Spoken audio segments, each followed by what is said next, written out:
Bueno, estamos con Juan Pablo Escobar, que está de visita por Uruguay para la Feria del Libro a presentar Infraganti. Gracias por estar con nosotros. Al contrario, gracias a ti por tenerme acá. ¿Cómo surge Infraganti? Infraganti surge de la inquietud de la editorial si habían más historias para contar sobre mi padre.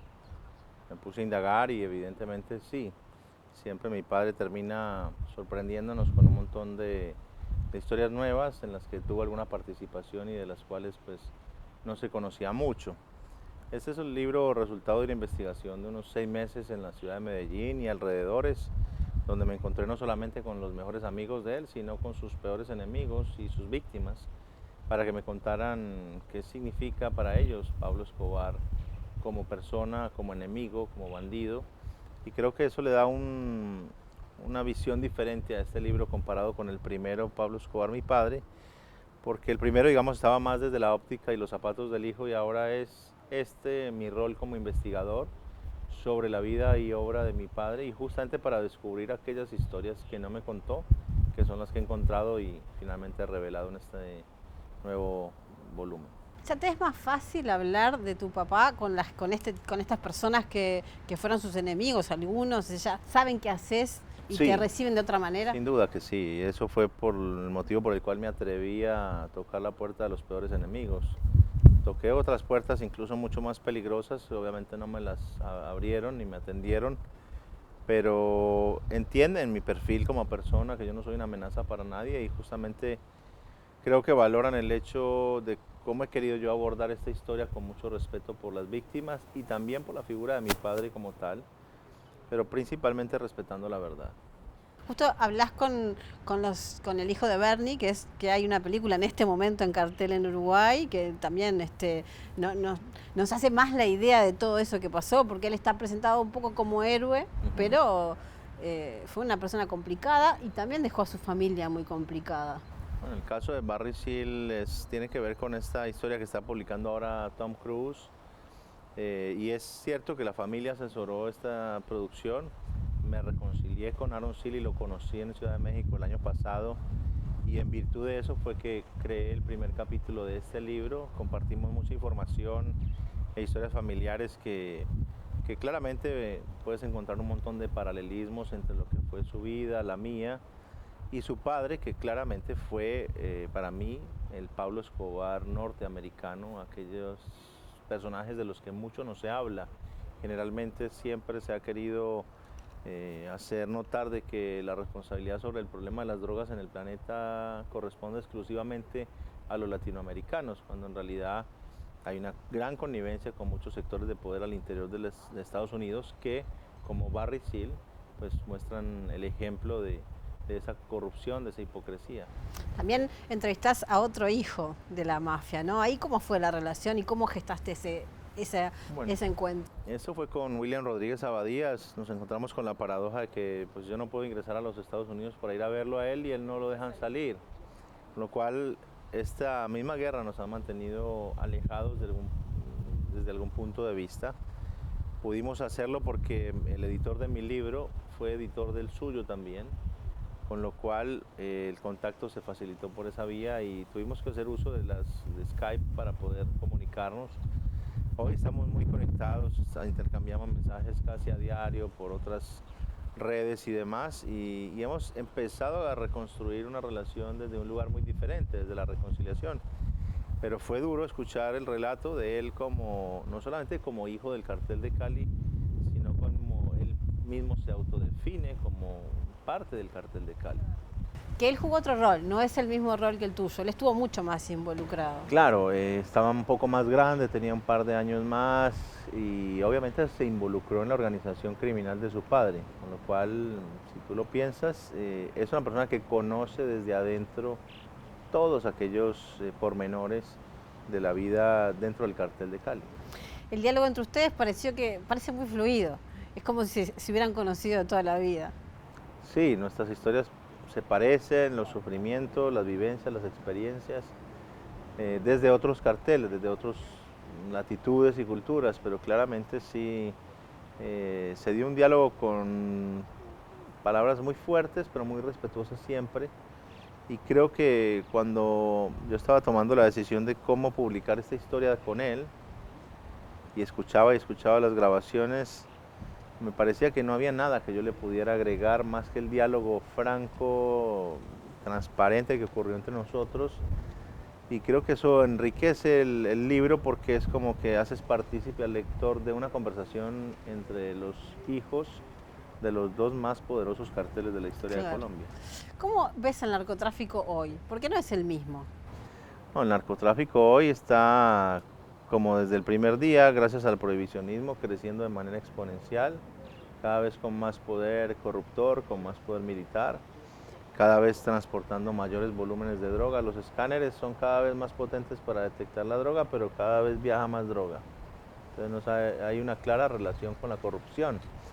Y ese es el fenómeno del prohibicionismo. Las historias que genera el prohibicionismo son idénticas a las de mi padre, a las del cartel de Cali o a las del cartel del norte del Valle o de Sinaloa o de donde sea. Este tipo de historias las estamos viviendo es porque hay unas condiciones legales y políticas que garantizan el resurgimiento sistemático de personajes como mi padre. Vos vivís en Argentina hace muchos años y este gobierno particular de Macri ha tratado de dar un golpe al narcotráfico. ¿Te parece que puede ser efectivo? Yo revisaría a los que han tenido experiencia en ese aspecto. También, como te digo, soy respetuoso de los asuntos internos de cada país.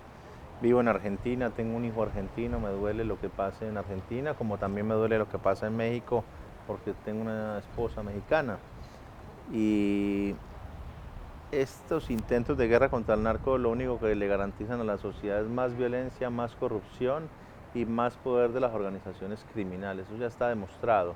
Y no es algo que lo digo yo, lo dice nuestro propio expresidente César Gaviria Trujillo, quien combatió con ferocidad y con violencia a mi propio padre, y finalmente es hoy uno de los mandatarios que le aconseja a muchos la inconveniencia de la guerra contra las drogas tal cual como ha sido planteada desde tiempos ya arcaicos para que justamente crezca la violencia al interior de esos estados que lo combaten de esa manera. Yo creo que hay unas herramientas mucho más poderosas como la educación, como la regularización de estas sustancias que arrebatan de una manera inmediata el poder de estas organizaciones criminales. Los actos prohibicionistas y cualquier acto prohibicionista contraria a la sensación que tiene el funcionario de decir le estamos quitando poder a una organización, en realidad le están dando más poder, están dando más dinero, porque a mayor prohibición, mayor es la rentabilidad que tienen para salir adelante con todos sus propósitos ilícitos. Y eso está demostrado no hace un año ni dos. Venimos, digamos, probando la fórmula del prohibicionismo hace 100 años y los resultados están a la vista.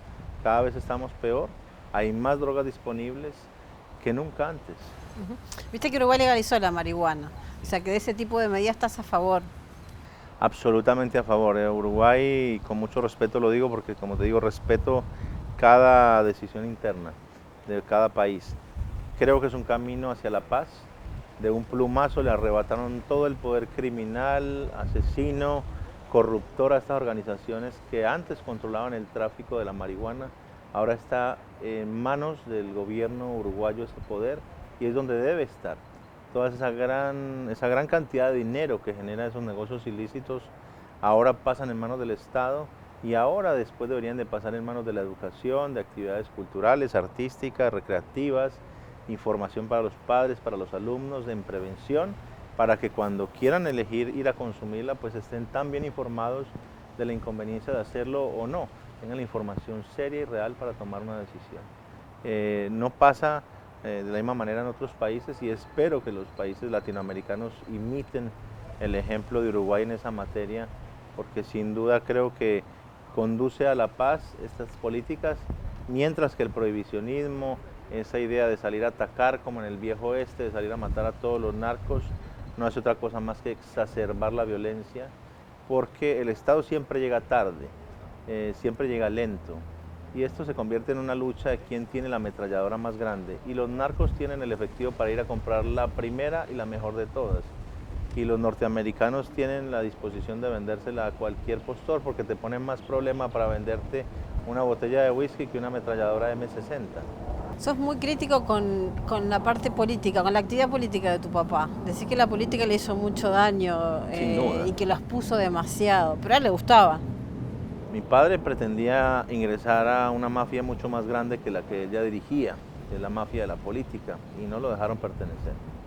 Vos decís que toda la plata del narcotráfico es mala, o sea, que vos no tuviste que entregar todo el patrimonio que tenías para poder sobrevivir, pero además pones que esa plata se va a perder, ¿no? Es como que lo das por seguro.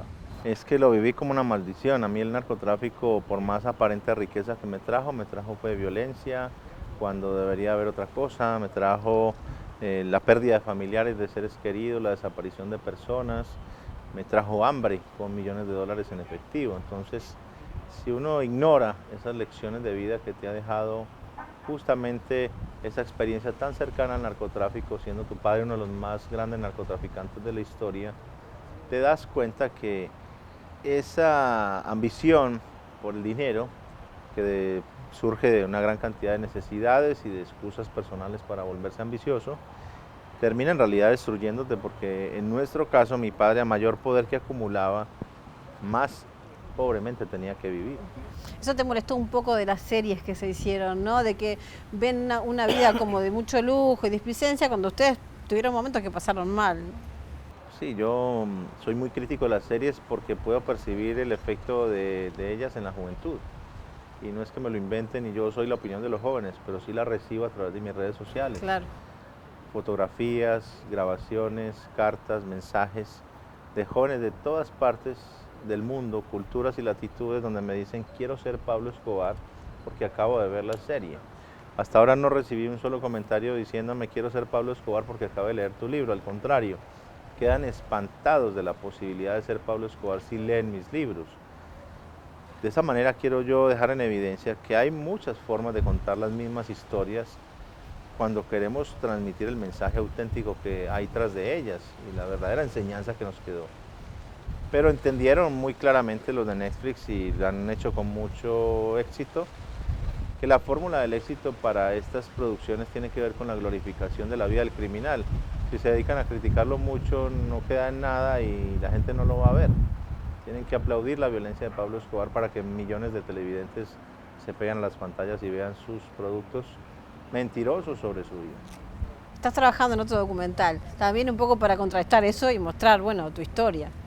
Un poco que es más legítima, ojo, porque es la historia desde el nacimiento. De hecho, sí, es un poco la intención aprovechar este boom de la figura de Pablo Escobar de nuevo en el planeta para que se siga generando conciencia, ya no con, digamos, el mismo clima de reconciliación que hubo en Pecados de mi padre, en mi primer documental, sino este es un poco más informativo y más de nuevas historias y de material de archivo que nunca antes se había visto y que apenas ahora nos atrevemos a hacer público. ¿Es cierto que tenés un sobre sin abrir de tu papá? Es cierto. ¿Qué vas a esperar para abrirlo o capaz que nunca lo abrís? Que lo abra el nieto y no el hijo, ¿para qué? Muchas gracias. Muchas gracias a ti.